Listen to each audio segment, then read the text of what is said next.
In this video, we explore what I call the dark side of positive emotion, or the dark side of happiness. And this might kind of take you by surprise a little bit.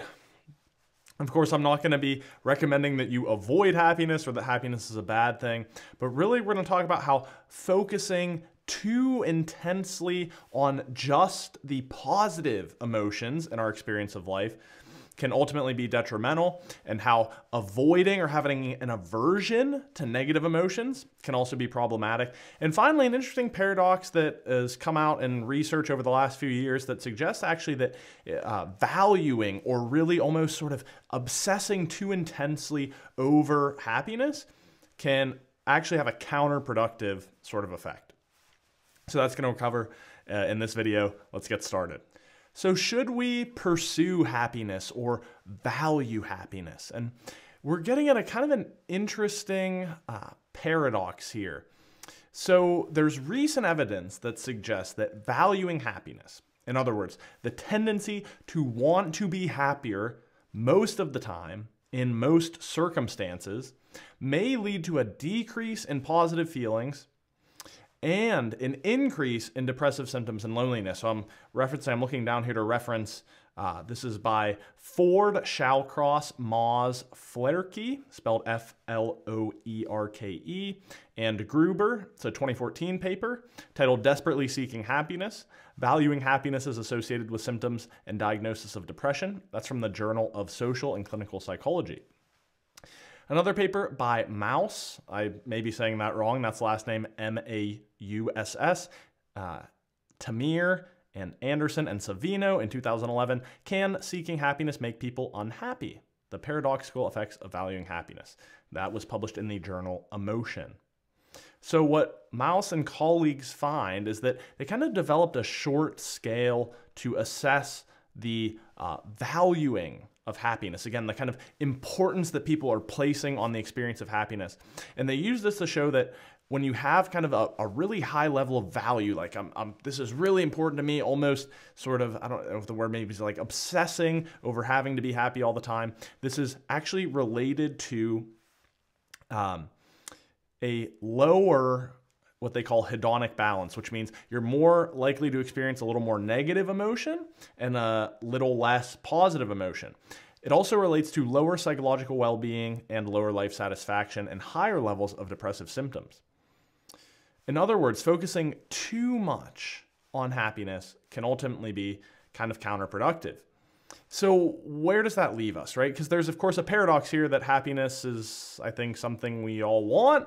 And other studies, such as the now famous meta-study by Lyubomirsky and Diener, found that happiness or positive emotions is associated with success in a wide variety of outcomes, such as income, marriage and friendship, career progression, and even physical health as well. And so you start to see, well, again, happiness feels good to be happy and experience positive emotions, and it's got a host of all these other mental, physical, and material benefits. So like we should probably want it, right? So I'm hardly advocating in this first part of this video avoiding happiness or saying happiness is a bad thing.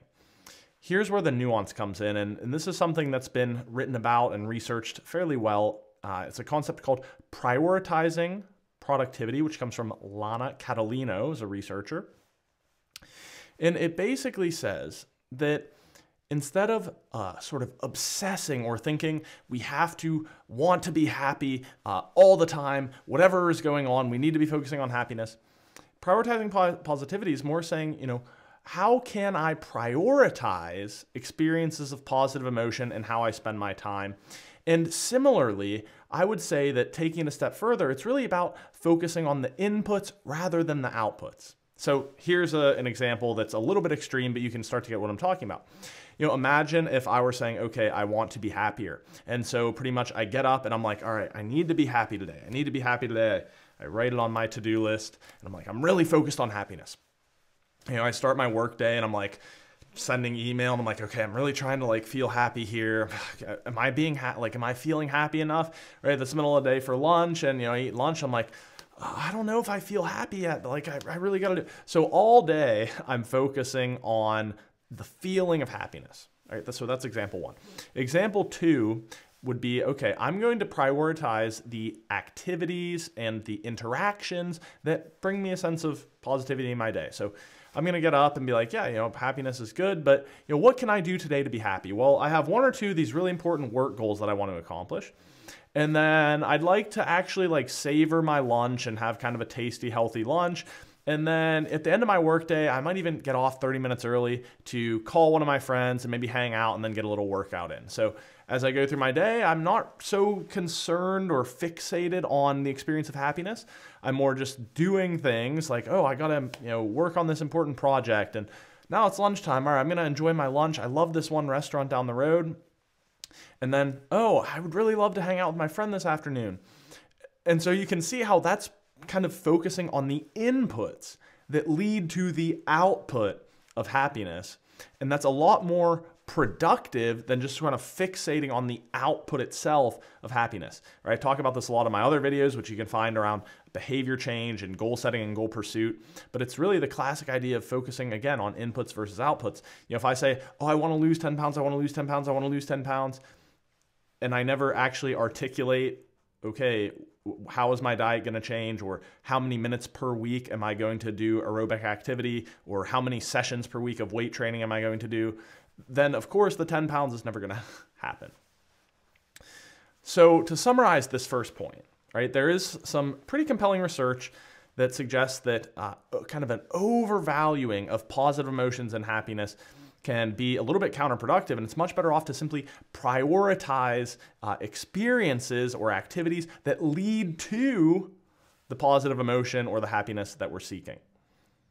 So there are, however, 2 more cautionary notes I'll share with you. That's the big idea of this video, right, that I said is the kind of the dark side of positive emotions. I know it's a very dramatic title, but the first one is what we can think of as mental illness inflation.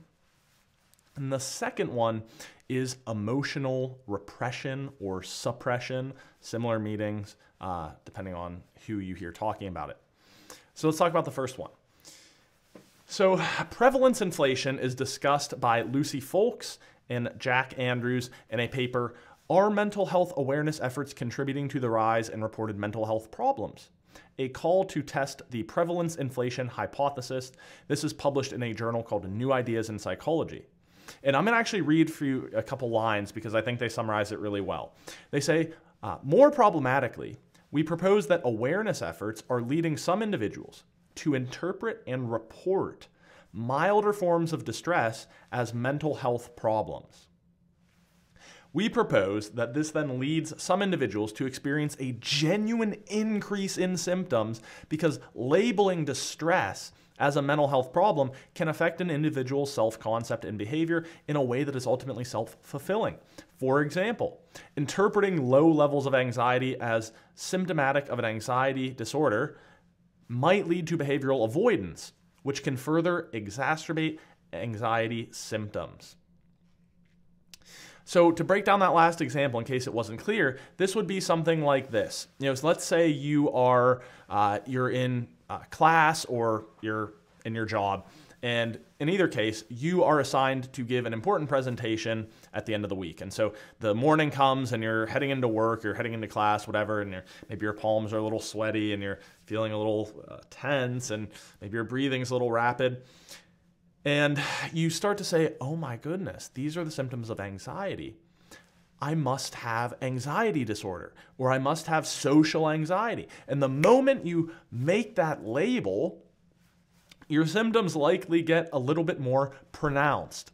Right? And then you can imagine that you give the talk and you're kind of wanting to avoid giving the talk, and maybe you even talk to your professor or you talk to your manager and you say, hey, I think I have some anxiety issues around speaking. Is there any way I can get out of it? And they say, and then maybe they say no, and then that compounds the anxiety. And so you can see how that by labeling your natural low level of anxiety as a disorder leads you to do behaviors that are maybe avoidant of the thing that's causing you the anxiety, which ultimately produces more anxiety. where in an alternate dimension, imagine similar situation, but you just don't even think it's an anxiety issue at all. You're just like, I'm just a little nervous of speaking. And then you go and you speak and it goes pretty well. And then 2 weeks later, you have to give another presentation and you go and you do it. And then boom, every few weeks this year, maybe you give 5 or 6 presentations. And by the end of the year, speaking doesn't even bother you at all. It's like nothing happened. Because you didn't avoid it, you built up a tolerance to that stimulus or that exposure to anxiety. And so these people in this paper aren't the only ones I've heard argue this, but what they're saying is essentially, whether you're an individual or at scale, we're starting to run into an issue where wanting to avoid negative emotions, or more importantly, viewing any experience of negative emotion as pathological, in other words, as indicative of an illness, can ultimately become a self-fulfilling prophecy because we all experience negative emotions. And so if I say anytime I experience negative emotions, now I have some mental disorder, it oftentimes can lead to me noticing more negative emotions and then having more distress about them, and then it turns into this compounding cycle. So one other paper here, and I'll explain this in a little more detail. This paper is titled Anxious, Depressed, and Suicidal: Crisis Narratives in University Student Mental Health and the Need for a Balanced Approach to Student Wellness. This is by Banshees, Hunt, and Stein. Again, I'll read from the paper. A crisis narrative is emerging, particularly in the wake of COVID-19 pandemic, that runs the risk of positioning all students as potential patients in need of formal psychiatric interventions. Our aim in this commentary is to critically present the evidence that supports increased attention to student mental health, while also raising a concern that the crisis narrative may itself have unintended harmful consequences. We highlight some of the potential dangers of overtly medicalizing and thus pathologizing students' experiences of everyday distress. And then they go on to highlight some other things in that paper. But they're pointing out on the level of society the same thing I just shared in that individual example. The terms medicalizing and pathologizing, a little bit technical, that's just saying when you take something that, again, is inherent in the human experience, it's just a part of everyday life, like experiences of a little bit of social anxiety, or I'm a little stressed out about this project I'm working on, or is that person, I don't know, do they think I'm weird because I said hi to them, right? When we take these and we think of them as like medical issues or illnesses, that is a problem. Because it creates this narrative that everyone is in crisis and that everyone has these mental illnesses, when in fact you may just be being a human being. That's something I've written about pretty extensively as well on StudyHappiness.blog, which I'll include down below. So what are we taking away from this point, right? Of course, there are social implications or societal implications, but for you as an individual, it's saying this, that if you have kind of a fear or a really strong aversion, or even you simply view negative emotions as inherently unhealthy or as indicative of a mental disorder, you are more likely then to actually experience the symptoms of a mental disorder, because you're essentially telling yourself, oh, I must have anxiety, or oh, I must have depression, oh, I must have whatever. And oftentimes that becomes a self-fulfilling prophecy, which encourages you to do behaviors that are aligned with those things. Like we gave in the example of the avoidant behavior. Right? If I say, oh, I have social anxiety disorder, I can't go talk to new people, and you play that out over several months or several years, do you think I'm going to get higher or lower levels of social anxiety? Because I never talk to people. Whereas if I said, oh, I get a little nervous meeting people, but I think that kind of everyone does, that sidebar, everyone does, then, all right, whatever, and I'm going to go to the party, or I'm going to go to the networking event and meet all the people, and over time, again, you just kind of get used to it. So an important point here is that we should, and of course, I want to add the caveat that there are, of course, people who have genuine mental disorders, and that if certain negative emotions are so profound that they are affecting your functioning and daily life, then of course it could be that you have a true disorder.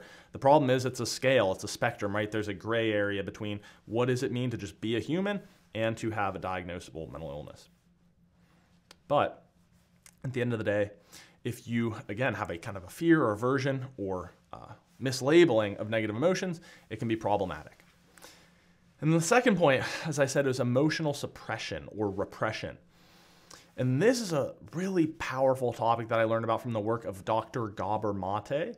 Now, he has a book called When the Body Says No. That's a reference for this. And he draws on his experience both as a clinical practitioner, working as a family physician as well for many years, and then, of course, all of his own research that he's done. And what he finds is that you can't really separate emotion from physiology.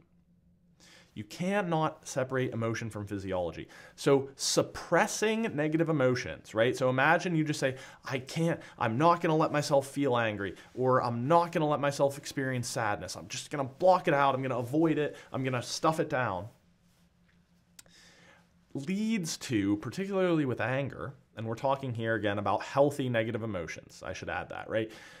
Distinguishing between, let's say, healthy anger, which is someone that does something that infringes on your personal rights or your personal kind of self-esteem, and you feel justifiably somewhat upset with them, right? As different from just like rage or lashing out, or someone's driving a little bit slow on the highway and you want to just drive into them.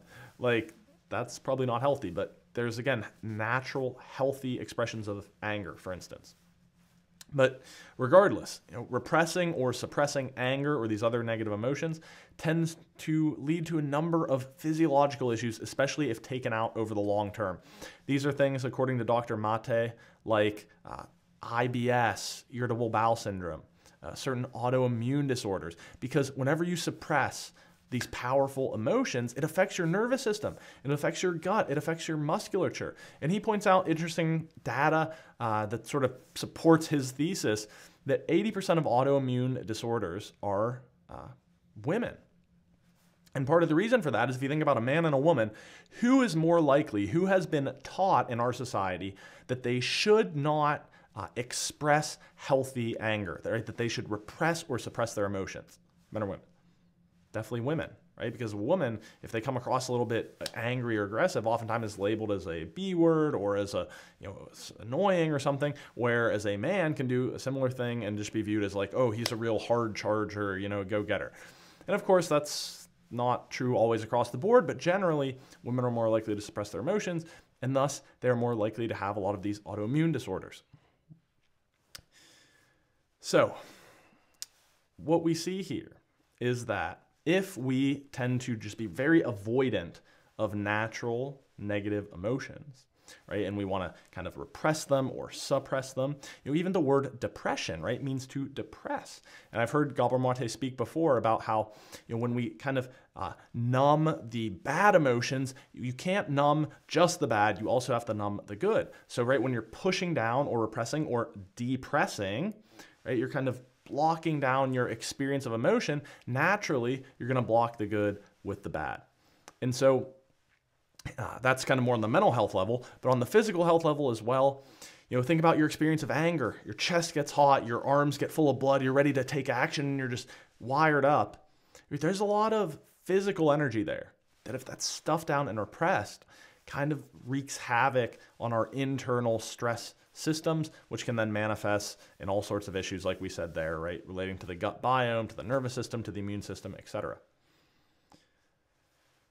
So it's best not to avoid or repress negative emotions, which again ties back to the main idea of this video, that there is a dark side to obsessing over or saying I'm only going to experience positive emotions, what we think of as toxic positivity, that if it leads us to being avoidant or repressive or suppressive of negative emotions, that can undermine our mental and physical health. So what did we cover in this video? Well, we said at the outset that there's kind of a paradox here, that being overly focused or placing too high of a value on experiencing happiness like all the time in every situation can actually undermine our happiness. It's better to prioritize experiences and activities that elicit positive emotions. So that's the analogy I said of, again, don't focus on the outcome or the output of happiness. Focus on the inputs and the behaviors that lead to the happiness. And then we said there's two other issues here, that kind of a disdain for negative emotions can lead us to an inflation of mental health symptoms, as well as negative mental and physical health outcomes from suppressing negative emotions. So what I advocate is to simply embrace negative emotions as part of the human experience, right? So this isn't to say to pursue them necessarily, or to want them, or try to cultivate negative emotions, but rather it's just not being afraid of them, not rejecting them, not avoiding them, not stuffing them down. It's just seeing them for what they are and experiencing them as part of the human condition, and then processing them in a sustainable, healthy, controlled way. Because the good, the bad, are both kind of the same pendulum of human experience, right? What we really want, I believe, is to experience the full range of human emotions and sort of gradually shift more towards the positive without denying or experiencing the more negative aspects that are a healthy part of the human experience. So I will share references and resources as always down below. I'll share my happiness encyclopedia that I've been building. I'll share both of my newsletters, right? One is more work and performance focused. One is more me being a nerd focused, I guess, for lack of a better term. YouTube thinks that you'll really like this video as well if you want to check that out. And that's all for now. So thank you for watching. I'm your happiness nerd, Jackson Kirchis, and I'll see you next time.